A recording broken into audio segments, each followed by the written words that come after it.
You know, our minister is an engineer, and he's also a minister. And so he has developed the format of preaching.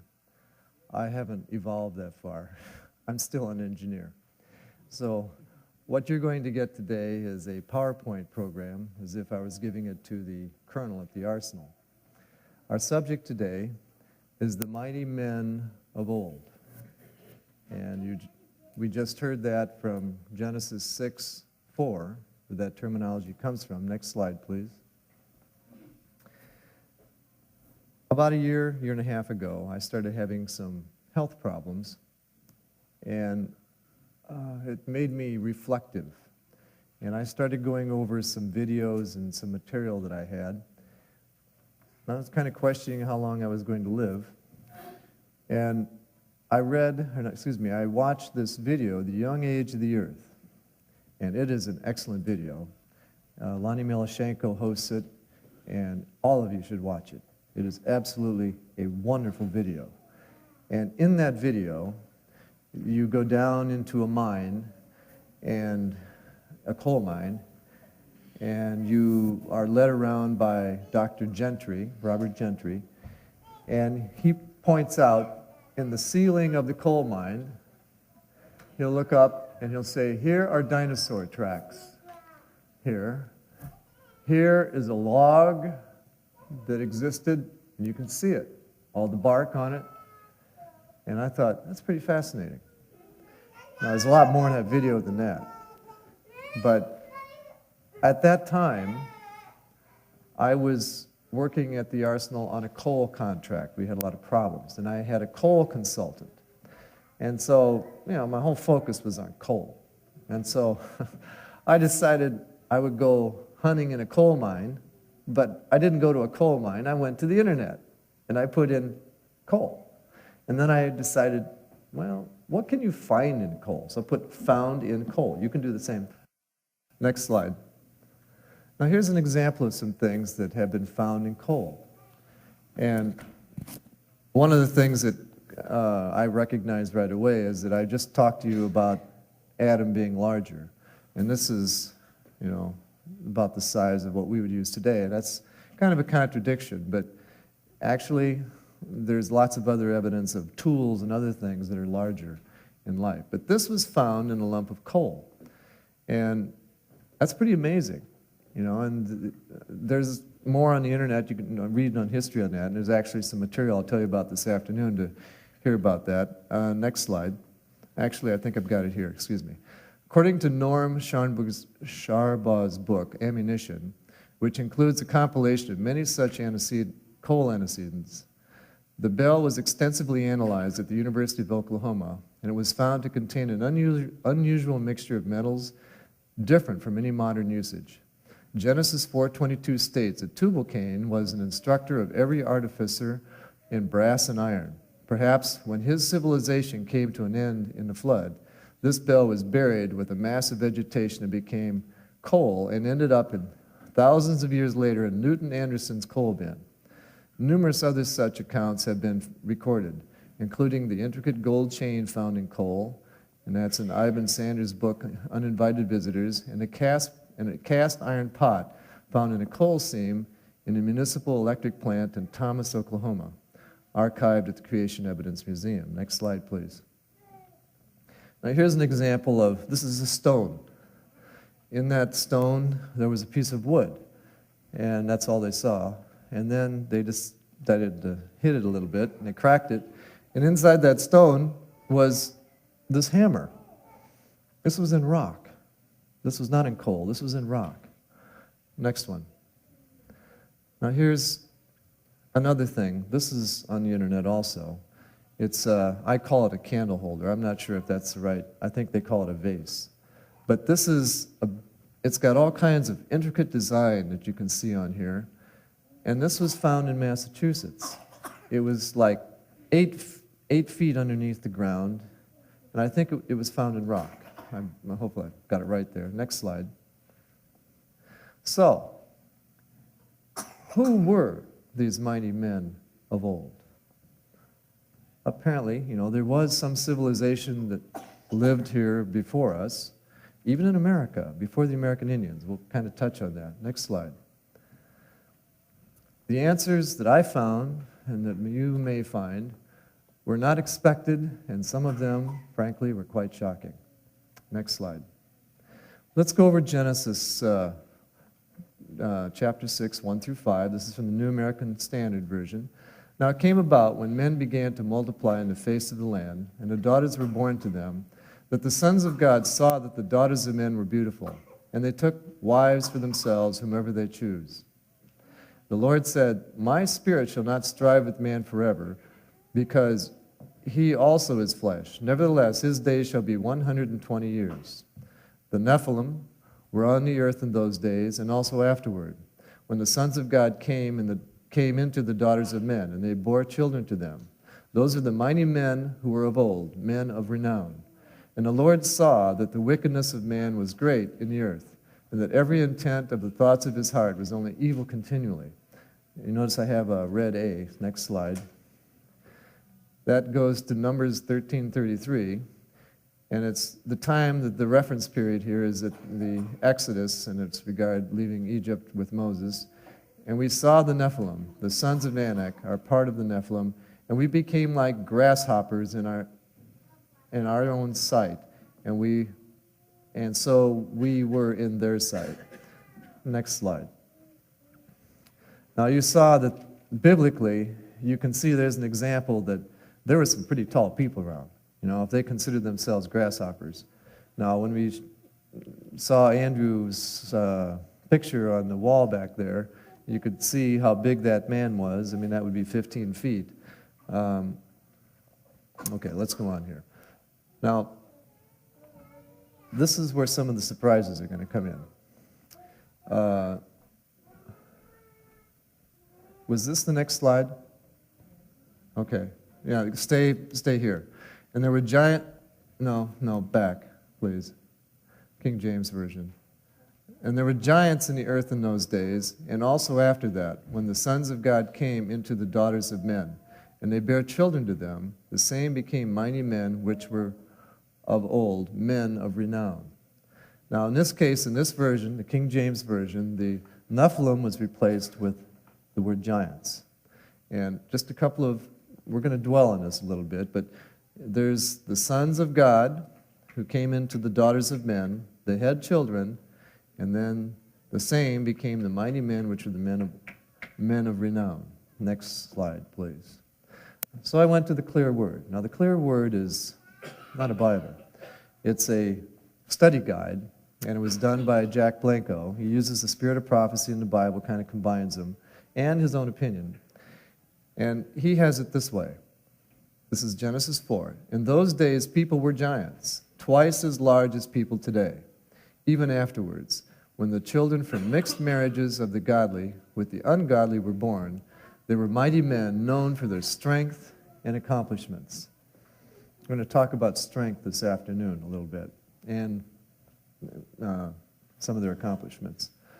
Next slide. Now, you can see this is wrong.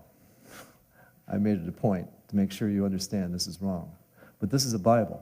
How many of you have got the green paraphrase Bible? That was the first Bible I ever bought.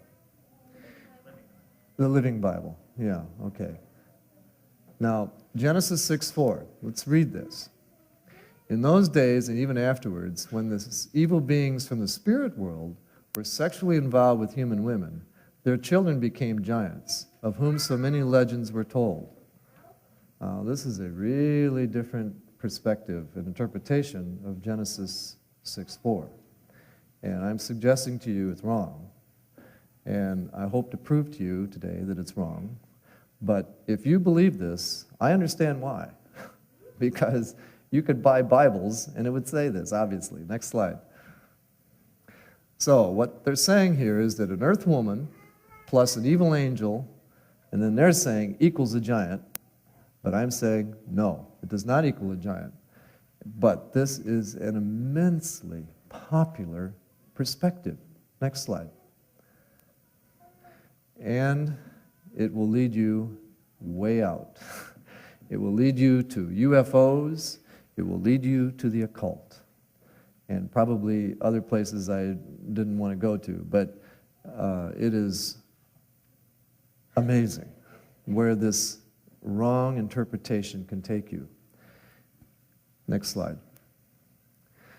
So the evil angels, this is a point I'm trying to make. If you go home today and this is all you remember this.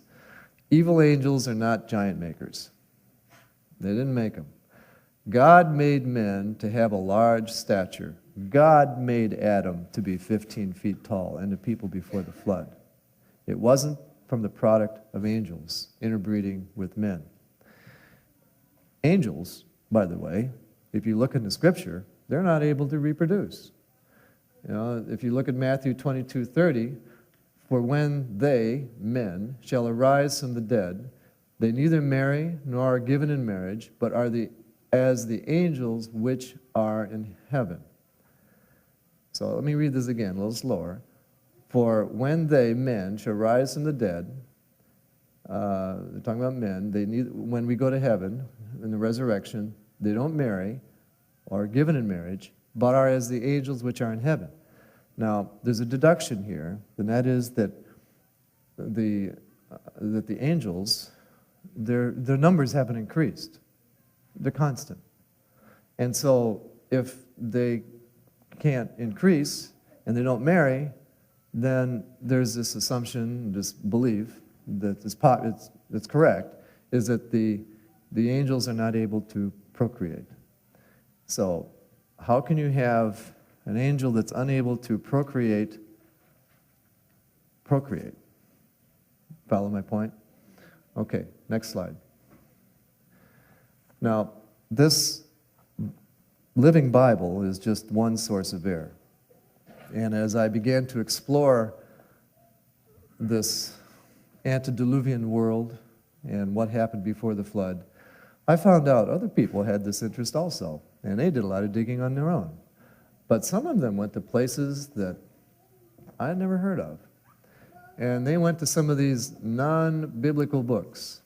One of them, the book of Enoch, has quite a tale of what the earth was about, but it uses the interpretation that the evil angels interbred with the daughters of men.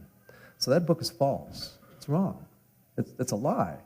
But people believe it, and a lot of people believe it. And this comes from there's a term here. It's a really hard one. If they asked me to spell it, I couldn't, but pseudepigrapha. This means it's false writing. Next slide. And there's a lot of other false writings. Pseudepigrapha is religious writings which are not part of the canonized Bible, and they're a collection of early Jewish and some Jewish Christian writings around the year 200, and then they found some of these around the Dead Sea Scrolls. Next slide, please. So let's review here a little bit that the error that we saw in the Living Bible and in the Book of Enoch, the pseudepigrapha, if you believed that evil angels interbred with the women of men, and then there was these giants, and these giants were bad guys, and then God destroys the world, who is responsible for destroying, who is the wrong party when God destroyed the world? If you think like that, it was the evil angels, right? Because they interfered. The responsibility of man is lost. That his behavior, his obedience to God, wasn't anything to do with the flood. Instead, it was God was trying to, this is false, I'm saying that the understanding here is that God was trying to get rid of these evil angel hybrids. So, all people were giants before the flood, and they were disobedient. God gave them 120 years to listen and to change, and he would not have flooded the world if they would have listened. Wouldn't that have been wonderful? No. But, by the way, the people before the flood, they were just like you and me in a sense. You know, they had their homes and their children and their desires and their work, their loves, their hates. They were human. They were real people. You got to kind of think about that. You know, they were big, but they were real people. Okay, so the doctrinal, concluding here, there's an incorrect definition that the sons of God are the fallen angels. Next slide, please. The proper understanding is that the sons of God were faithful followers of God. The daughters of men were women that were from the unfaithful followers. The daughters of men were women that were from the unfaithful followers of God. So both parties here were human. The good guys, you might say, married the bad girls. Next slide. Now, I went to the commentary. And by the way, when I became a Seventh-day Adventist in 1980, I bought the big commentary set. And it's dated 1978. And in the commentary, this is the first part of the paragraph, it says, here's a reason to believe that the Hebrew word may come from the root Nephil, and that the Nephilim were violent ones, or terrorists, rather than physical giants. Next slide. And you can conclude then that the Nephilim, the giants, the people before, there were terrorists in the world before the flood. I'm coming to that conclusion. But as the days of Noah were, so shall the coming of the Son of Man be. Now, there's going to be a whole series of slides that go automatically. Start it. And it's for you to reflect on.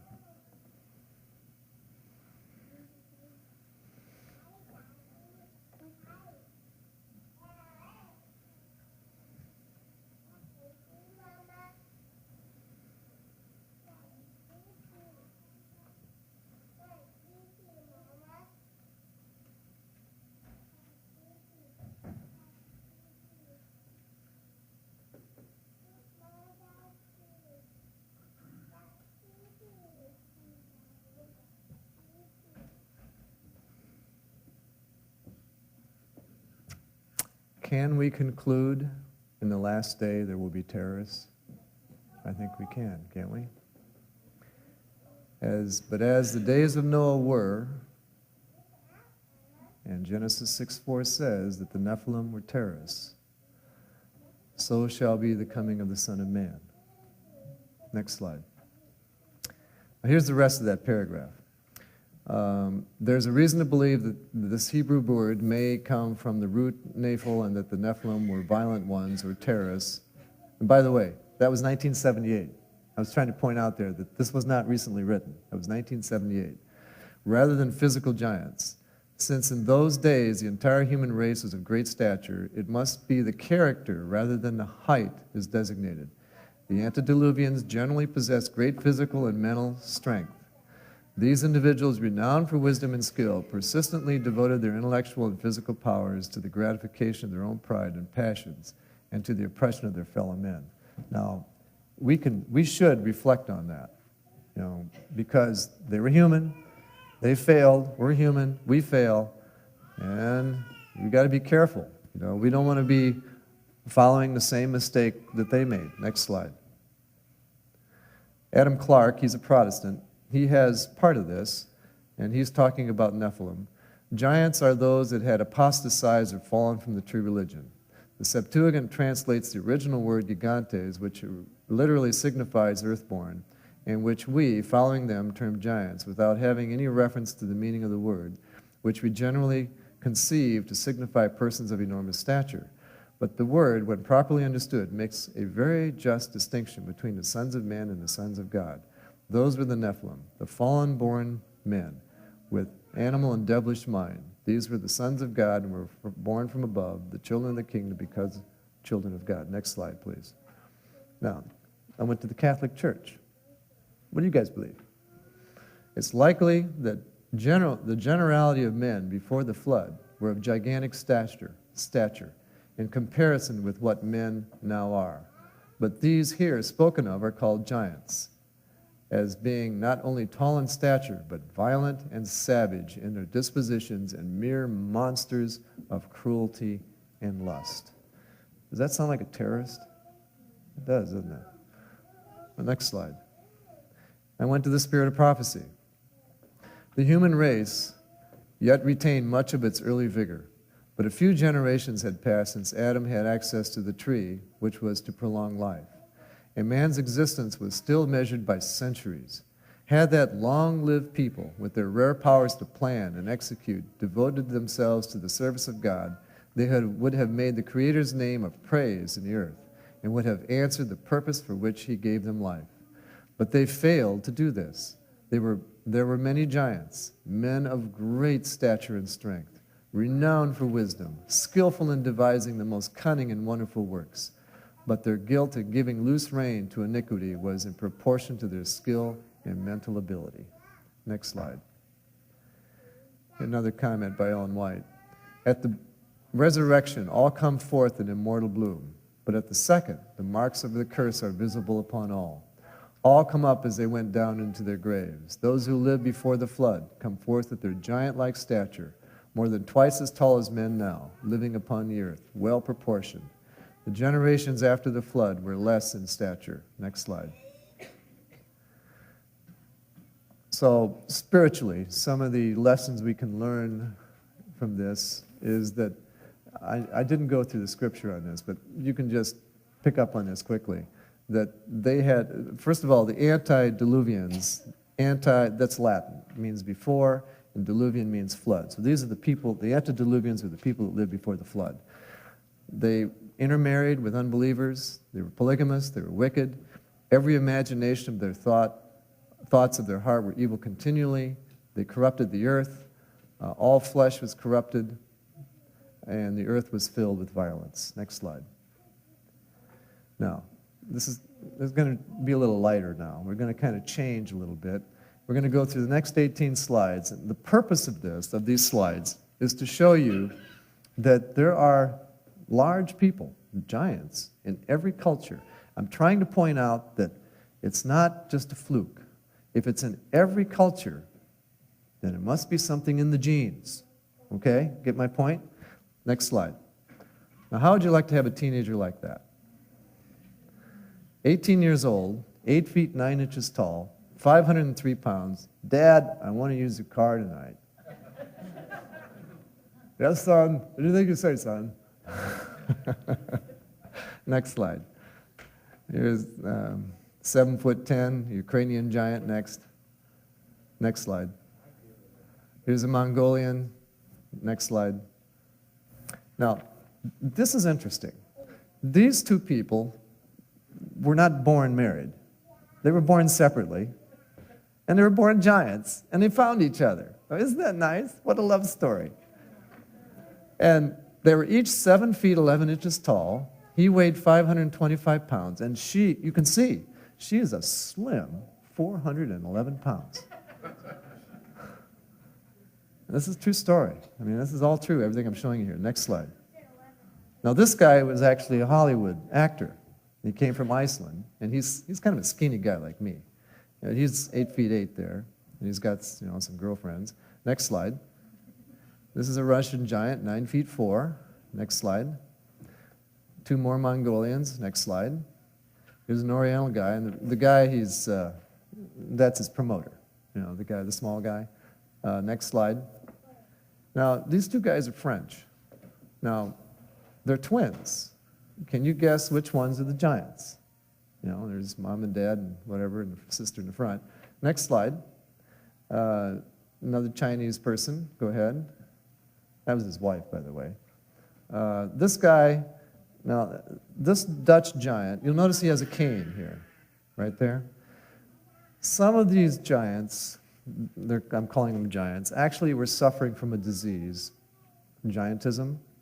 I think there's another word for it. I forgot right offhand. But that means their pituitary system went out of whack, and they just kept getting taller. They kept growing. They never stopped. They just kept going and going and going.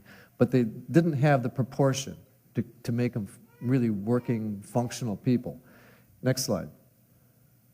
That's a big guy. Next slide.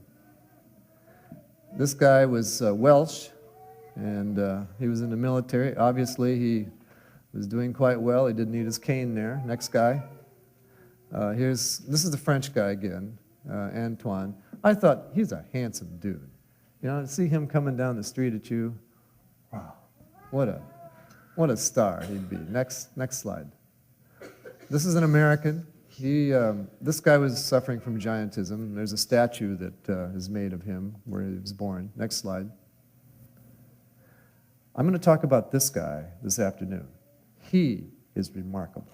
And he's from Nova Scotia. And you just have to come this afternoon to hear the rest of the story on him. He was 7 feet 9, 425 pounds. Amazing story. Next slide. This guy was Jewish, 7 foot 9. Next slide. Now, we're done with the pictures of the giants, those people. Now we're going to look at some finds, some archaeological finds. Here's an example of a footprint of a person, and you can see that there's some big toe there and some toes and so forth, and here's a normal foot. When you work this backwards, the person who made that footprint was 10 feet high and weighed approximately 1,000 pounds, and somehow they figured out she was a female. I don't know how they did that. And that was down from Glen Rose, Texas, here in this country. Next slide. Now, one of the things that goes along with some of the giants in the Bible is that they had 6 fingers on each hand and 6 toes on each foot.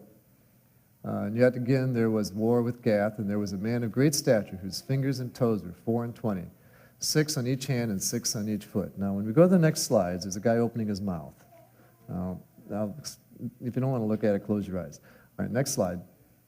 Oh, forgot. Okay. This is supposed to be true, but there's been, on the internet, there's like, yeah, we're not so sure about this, but it appears as if, from what I can see, they did really find this fossilized giant, and he was 12 feet 2. Now that weight has to do with he was stone, you know, he had fossilized, and he had 6 toes in each foot. Next slide. Here's the one where there are archaeological finds of large skulls with double rows of teeth when the skeletons are giant. When the skeletons are giants. So let me say something here. In part of my exploration on the internet, I found that in American history, there are mounds that exist that were predated to the Indian mounds. And some of these then were opened up, and then they would find some of these skeletons. And they had double rows of teeth. And next slide. And here's this guy who needs to see a dentist right here. But you got two teeth there. And if you count his toes here, this is a different guy. 1, 2, 3, 4, 5, 6. There's a guy who has 6 toes. Next slide. And here's a guy who's got how many fingers? 1, 2, 3, 4, 5, 6 fingers. Isn't that weird? Next slide. So what I'm trying to point out there is that the genes, in our genes, we have the ability to get taller. We have the ability, some of us, to have the ability to have 6 fingers, 6 toes. And I don't know if that means that everybody had them before the flood. I'm just pointing that out. Now, this is kind of coming down to proving that Adam more than likely was 15 feet tall. And in some construction that was taking place for a road in Turkey, they found a 15-foot skeleton. Actually, they found a number of tombs that had giants in them. Next slide. And this is a normal femur bone, which is like from your knee to here. Next slide. And this is one of the pictures you'll find on the internet of this this bone, excuse me. And then this one over here is a recreation. Next one. And here they made it even better. They kind of depicted that they found it in the ground. Next slide. And here's a fellow who has apparently a program like I do, going around telling people about giants. And so he's using this femur here, this long femur. And by the way, that's a giant, literally a giant tennis shoe. Next slide. And they fit this into a skeleton, and they kind of proportion it out. Where would we be with a guy who had a femur bone that tall? Guess what? He turns out to be 15 feet tall. Next slide. Now, you can see there, that's what his shoe would look like. Next slide. Now, this is it's not gruesome, but if you don't like to look at skeleton heads, you can close your eyes. But this one in the next slide. This is, oh, no, not yet. Thank you, Garrick. This guy is trying to point out how tall this person would be. It kind of gives you a little perspective to look. Next slide. Now, in my discussions with people, I found a person who was trying to find, and was involved with Noah's Ark. And he was over walking around in Turkey, in the Mount Ararat area, and he had a double take, and he saw that there was a guy who had a garden over here. And he had a thing hanging on a pole, and he went over and he looked at it, and it was a skull. It was a petrified skull, giant in size, hanging from a pole to scare the birds away. And he made the comment to me, this is the first I'd ever heard of it. He says, I went over there, and he says, when I looked at it, he says, I could have put my head inside of his skull. Think about that. All right, now, that's the first I heard of it, was on a phone call. And then I read about it on the internet when they went into these mounds, a similar description, that people could put these skulls over their head. Next slide. Now, here's that same skull, a little closer. You get the perspective here. And could you put that over your head? You could, couldn't you? All right, that's kind of gruesome. Next slide. Oh, wait a minute, go back. Notice this is the jawbone. Now, this is not real. The next slide is real, and it comes from Mount Ararat. Next slide. That's a giant jawbone. That's real. Next slide. Next slide. Okay, here's where I make, because of time, I'm just going to read what's here in the red. Skulls were taken from these mounds, the cavities of which were of sufficient capacity to admit the head of an ordinary man, and jawbones that might be fitted on over the face with equal facility. Next slide. Next slide. This is a real, purported to be, this is found by Ron Wyatt. He's a Seventh-day Adventist. This is supposed to be a thumb from a giant man. It was found in the vicinity of Noah's Ark area, Mount Ararat. Next slide. Now, this comes from the internet, and it's kind of gruesome, but the point here is that this is where man is today, right here. This is a 15-foot tall person, which this is based on that find that was in Turkey. Let's see, let's go to 9 foot. This is the size of Goliath, and this is the size of King Og here. Next slide. Now, here I've, one day I was going in the back of the church, and I found a giant. And he posed for me. And he was very nice about it. And he's a handsome giant, by the way. So here's Andrew, and then here's this giant guy. And this, in proportion, is a 6-foot person to a 9-foot person. So that would be like Goliath. Now, by the way, don't switch yet. That's using the cubit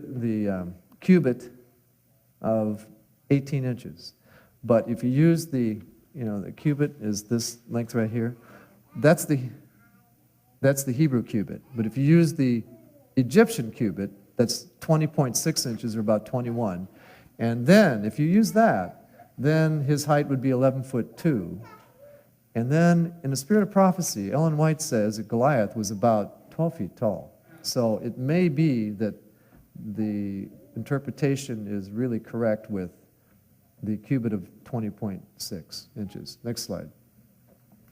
Now here is Andrew with King Og. And King Og was kind of a bad guy. And Andrew is, he's a nice, slender, healthy person. And he doesn't have the same proportion as King Og. Do you know how wide King Og was? He was 6 foot wide. Can you imagine meeting a man that tall, 6 feet wide? Okay, next slide. Now, King Og lived in the area of Bashan. And in the 1860s, there was a minister who went over to that area. His name was Porter. You can get this off the internet. And he visited this area in Syria, which is called, and he wrote a book called The Giant Cities of Bashan. Next slide. Okay, it's east. Bashan is east of the Sea of Galilee, and it's in the area of the Golan Heights. Next slide. So here is Syria, and then here is this Golan Heights area. Here's Israel. And so right in here is where it's kind of mountainous, and that's the area of Bashan, where the giant, where King Og was. Next slide. So here's the Sea of Galilee, the Jordan River, the Dead Sea, and this is kind of mountainous, you can see, and that's the area of Bashan, right in that area there. Next slide. And here's some, I tried my hardest to find pictures of real pictures, and this is the best I could do. Next slide. Pictures of trees in that area. Next slide. Now, when Reverend Porter was over there, he found intact homes of where the giants lived. They're still there today. This home is almost 4,000 years old. It is made of basalt. That's like a granite. And it is hard as steel. How they cut it, I don't know. But this is a 20-foot ceiling, and he stayed here. He stayed in that house. As a matter of fact, he went to several houses, and he camped out. Now, since their original owners were gone, there were some other things living in the house besides the giants. I mean, there was, vegetation and all that stuff. But this building and these buildings are an amazing construction. Think about how many homes do you know today that last 4,000 years?